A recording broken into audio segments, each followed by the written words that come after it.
கச்சத்தீவுக்கு விஜயம் செய்தார் ஜனாதிபதி அனுர. கச்சத்தீவை கோரிய விஜய்க்கு ஜனாதிபதி அனுர கொடுத்த பதிலடி என்ன?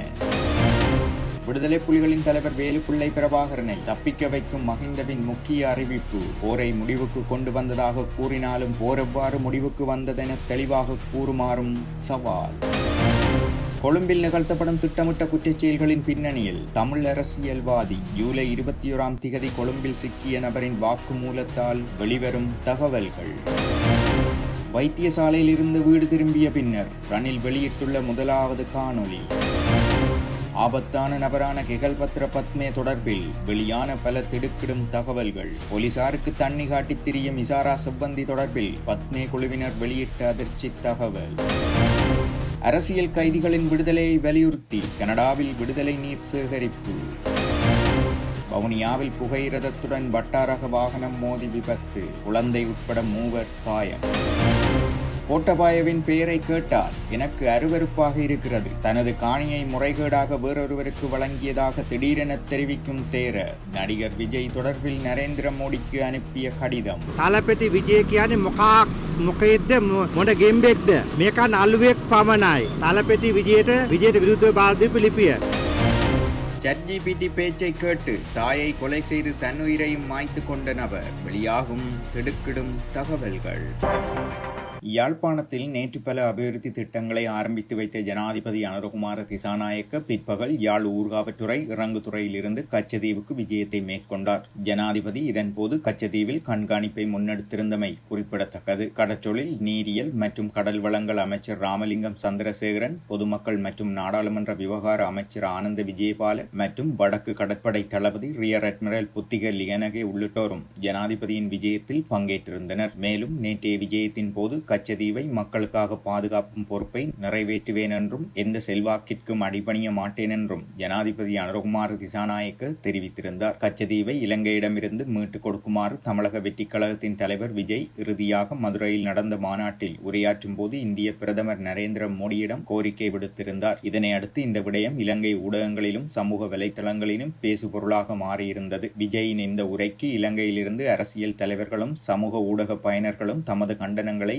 வெளியிட்டிருந்தனர். இந்த நிலையில் இதற்கு பதிலடி கொடுக்கும் முகமாக உரையாற்றியுள்ள ஜனாதிபதி அனுர கச்சத்தீவை பாதுகாப்பதற்கு உரிய நடவடிக்கைகள் மேற்கொள்ளப்படும் என உறுதியளித்துள்ளார். இதேவேளை யாழில் அமைக்கப்பட உள்ள சர்வதேச கிரிக்கெட் மைதானத்திற்கான அடிக்கல் நாட்டும் விழா நேற்று யாழ்ப்பாணம் மண்டைதீவில் இடம்பெற்றுள்ளது. குறித்த மைதானத்தில் எதிர்வரும் 3 வருடங்களில் சர்வதேச போட்டிகள் இடம்பெறும் என ஜனாதிபதியால் அறிவிக்கப்பட்டிருந்தமை குறிப்பிடத்தக்கது. அத்துடன் மேலும் ஒரு நிகழ்வாக குடிவரவு குடியகழ்வு திணைக்களத்தின் யாழ்ப்பாண பிராந்திய அலுவலகம் திறந்து வைக்கப்பட்டுள்ளது. யாழ்ப்பாண மாவட்ட செயலக வளாகத்தில் அமைக்கப்பட்டுள்ள இந்த அலுவலகம் ஜனாதிபதி அனுரகுமார திசாநாயக்கவினால் நேற்று திறந்து வைக்கப்பட்டது. மேலும் திறந்து வைக்கப்பட்ட கடவுச்சீட்டு அலுவலகம் தொடர்பில் சில விடயங்கள் நேற்றைய தினம் பேசுபொருளாகி இருந்தது. கடவுச்சீட்டு அலுவலகத்தில் அமைக்கப்பட்டுள்ள கல்வெட்டில் பொதுமக்களது நிதியை பயன்படுத்தி நிர்மாணிக்கப்பட்டு திறக்கப்பட்டது என பொறிக்கப்பட்டுள்ளது. குறித்த விடயமானது சிறப்பான ஒரு விடயமாகும் எனவும் தமிழ் எழுத்து பிழையின்றி தமிழ் மொழிக்கு முதலிடம் வழங்கி மாண்புமிகு ஜனாதிபதி அவர்களால் திறந்து வைக்கப்பட்டது என பொறிக்கப்பட்டுள்ளது. நாட்டில் உள்ள அரச நிறுவனங்கள் கட்டடங்களில் இவ்வளவு காலமும் வடிவமைக்கப்பட்ட கல்வெட்டில் செலவழிக்கப்பட்ட நிதித்தொகை, எந்த அமைச்சு, எந்த அமைச்சர், உள்ளூராட்சி பிரதிநிதிகள் முதற்கொண்டு பல விடயங்கள் காணப்படும்.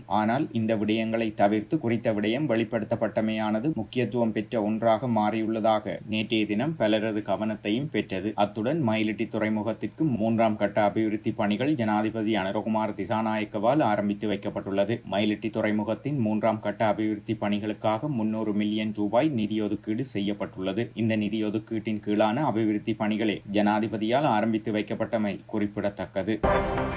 2009ஆம் ஆண்டு இறுதிக்கட்ட போரின் போது அப்போதைய ஜனாதிபதி மஹிந்த ராஜபக்ச அவசரகால போர் நிறுத்தத்தை அறிவித்து விடுதலை புலிகளின் தலைவர் வேலுப்பிள்ளை பிரபாகரனை தப்பிக்க வைக்கும் செயற்பாட்டை மேற்கொண்டுள்ளதாக ஃபீல்ட் மாஸ்டர் சரத் பொன்சேகா தெரிவித்துள்ளார். எனினும் வேலுப்பிள்ளை பிரபாகரன் போர் நிறுத்தத்தை பயன்படுத்தி கொண்டு தப்பிச் செல்வதற்கு பதிலாக பாதுகாப்பு படையினரை தாக்கி சவால் விடுத்ததாகவும் அவர் கூறியுள்ளார். பாதுகாப்பு அமைப்பின் கருத்தை கருத்தில் கொள்ளாமல் ஜனவரி 29 முதல் பிப்ரவரி 1, 2009ஆம் ஆண்டு காலப்பகுதி வரை இந்த போர் நிறுத்தம் அறிவிக்கப்பட்டதாக அவர் கூறியுள்ளார். இதன் விளைவாக தாக்குதலில் கிட்டத்தட்ட 500 வீரர்கள் கொல்லப்பட்டதாக பொன்சேகா கூறியுள்ளார். ராஜபக்சர்கள் போரை முடிவுக்கு கொண்டு வந்ததாக கூறினாலும் முன்னாள் ஜனாதிபதி மஹிந்த ராஜபக்சவுக்கு போர் எவ்வாறு முடிவுக்கு வந்தது என்பதை எந்த நேரத்திலும் தெளிவாக கூறுமாறு சவால் விடுப்பதாகவும் தெரிவித்துள்ளார்.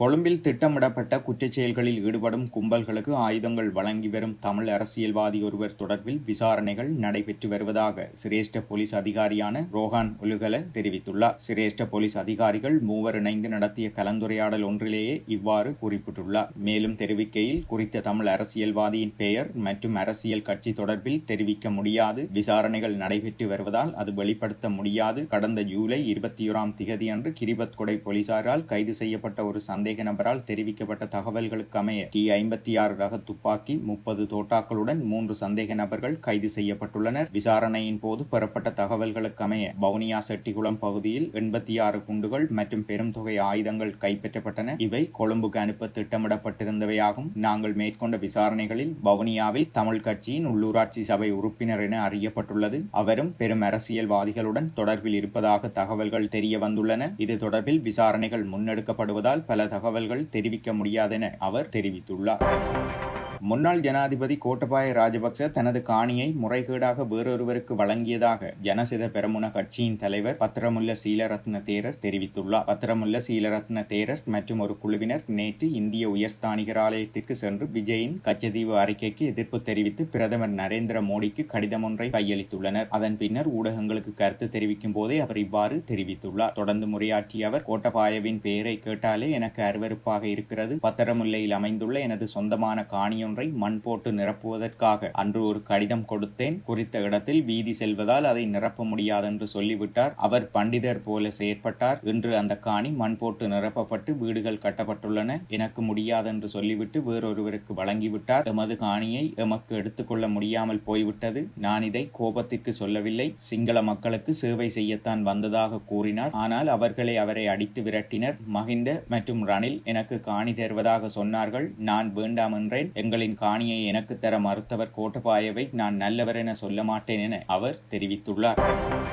இந்தோனேசியாவில் கைது செய்யப்பட்ட குற்றவாளிகளான கெகல்பத்ர பத்மே உட்பட 5 பேர் தொடர்பில் பல்வேறு தகவல்கள் அம்பலமாகியுள்ளதாக போலீசார் தெரிவித்துள்ளனர். குற்றச் செயல்களுடன் தொடர்புடைய 100க்கும் அதிகமான உள்ளூர் மற்றும் வெளிநாட்டு நபர்கள் அடையாளம் காணப்பட்டுள்ளதாக சிரேஷ்ட போலீஸ் அதிகாரி ஒருவர் கூறியுள்ளார். இந்த குழுவில் வர்த்தகர்கள் மற்றும் பல்வேறு நிலைகளை சேர்ந்த நபர்கள் உள்ளதாகவும் போலீசார் தெரிவித்துள்ளனர். எனினும் இந்த குழு குறித்து இன்டர்போல், குடிவரவு மற்றும் குடியகழ்வு திணைக்களத்தில் தகவல் தெரிவிக்கப்பட்டுள்ளதாக கூறப்படுகிறது. அதேவேளை சந்தேக நபர்களுடன் கைது செய்யப்பட்ட பெண் குறித்தும் சிறப்பு விசாரணைகள் நடத்தப்பட்டு வருவதாகவும் போலீசார் குறிப்பிட்டுள்ளனர். இந்த சந்தேக நபர்களை இலங்கைக்கு அழைத்து வந்த பின்னர் அவர்களிடம் நீண்ட நேரம் விசாரிக்கப்பட்டு வருவதாகவும் இதன்போது முன்னர் வெளிப்படாத பல தகவல்கள் வெளியாகக்கூடும் என்றும் போலீசார் தெரிவித்துள்ளனர். இந்த சந்தேக நபர்கள் பயன்படுத்திய கையடக்க தொலைபேசிகளில் இருந்து முக்கியமான தகவல்கள் வெளியாகக்கூடும் எனவும் எதிர்வு கூறப்படுகிறது. இதேவேளை கனேமுல்ல சஞ்சீவ கொலையுடன் தொடர்புடைய முக்கிய சந்தேக நபரான இசாரா செவ்வந்தி துபாய் நாட்டிற்கு தப்பிச் சென்றுள்ளதாக தகவல்கள் வெளியாகியுள்ளன. கைது செய்யப்பட்டு இலங்கைக்கு அழைத்து வரப்பட்ட கெகல்பத்ர பத்மே உள்ளிட்ட குழுவினர் மீது குற்றப்புலனாய்வுத்துறை விசாரணை நடத்தி வரும் நிலையில் செவ்வந்தி துபாய் நாட்டிற்கு தப்பிச் சென்றுள்ளதாக அவர்கள் தெரிவித்துள்ளனர். அத்துடன் இதுவரை நடைபெற்ற விசாரணையில் கனேமுல்ல சஞ்சீவ கொல்லப்பட்டது தொடர்பாக பல உண்மைகள் வெளிப்பட்டுள்ளதாகவும் தெரிய வந்துள்ளது. இதேவேளை கெகல்பத்ர பத்மே உள்ளிட்ட குழுவினர் 72 மணித்தியால தடுப்பு காவல் உத்தரவின் பேரில் விசாரிக்கப்பட்டு வருகின்றமை குறிப்பிடத்தக்கது. முன்னாள் ஜனாதிபதி ரணில் விக்ரமசிங்க ஊடகங்களுக்கு ஒரு சிறப்பு அறிக்கையை வெளியிட்டுள்ளார். அவர் தனது வீட்டிலிருந்து நேற்றைய தினம் இந்த அறிக்கையை வெளிப்படுத்தியுள்ளார். குறித்த அறிக்கையில் அவர் கைது செய்யப்படும் போது அவருக்கு ஆதரவாக நின்ற அனைவருக்கும் நன்றி தெரிவிப்பதாகவும் கூறியுள்ளார். அத்துடன் நான் குற்றப்புலனாய்வு திணைக்களத்தால் கைது செய்யப்பட்டு விளக்கமறியலில் வைக்கப்பட்ட பின்னர் வைத்தியசாலையில் அனுமதிக்கப்பட்டதிலிருந்து எனக்கு பிணை வழங்கும் வரை எனக்காக செயற்பட்ட இணையதளங்களுக்கு மீண்டும் நன்றிகளை தெரிவித்துக் கொள்கிறேன் எனவும் கூறியுள்ளார். மேலும் புரிதொரு நாளில் உங்களை சந்திக்க எதிர்பார்த்துள்ளேன் எனவும் அவர் கூறியுள்ளார். கனடா ஒன்டாரியோ மாகாணத்தின் பிரம்டன் நகரத்தில் விடுதலை பெருவிருட்சத்திற்கான விடுதலை நீர் சேகரிப்பு நிகழ்வு உணர்வு பூர்வமாக இடம்பெற்றுள்ளது. குறித்த நிகழ்வு பிரம்டன் நகரத்தின் தமிழின அழிப்பு நினைவக வளாகத்தில் நேற்றைய தினம் இடம்பெற்றுள்ளது. தமிழினத்தினுடைய விடுதலை உட்பட தமிழ் அரசியல் கைதிகளின் விடியலுக்கான குறியீடாக குரலற்றவர்களின் குரல் அமைப்பினால் முன்னெடுக்கப்பட்டு வரும் விடுதலை நீர் சேகரிப்பு செயற்கருமத்திற்கு வலுச்சேர்க்கும் முகமாக இந்த கவனம் தொடும் நிகழ்வு இடம்பெற்றுள்ளது. விடுதலை நீர் வார்ப்பதில் பிரம்டன் நகரபிதா உட்பட அரசியல் பிரதிநிதிகள், சமூக ஆர்வலர்கள், தமிழர்கள், புலம்பெயர் தமிழர்கள் என பலரும் பங்கேற்றிருந்தனர். இனத்தின் பெயரில் வஞ்சிக்கப்பட்டு இலங்கை சிறைகளில் தடுத்து வைக்கப்பட்டிருக்கும் எமது உறவுகளின் விடுதலைக்காக தமிழ் மக்களாகிய நாம் மெய்யுணர்வு கொண்டு உழைக்க வேண்டியது காலத்தின் கட்டாயமாகும். அந்த வகையில் தாயகத்தில் மட்டுமல்லாது தமிழர்கள் செறிந்து வாழக்கூடிய புலம்பெயர் நாடுகளின் ஒவ்வொரு நகர மாநகர சபைகளிலும் இதுபோன்று விடுதலை நீர் சேகரிப்பு நிகழ்வை ஒரு நூதன கவனஈர்ப்பு போராட்ட வடிவமாக முன்னெடுக்க வேண்டும் எனவும் ஏற்பாட்டாளர்கள் வலியுறுத்தியுள்ளனர்.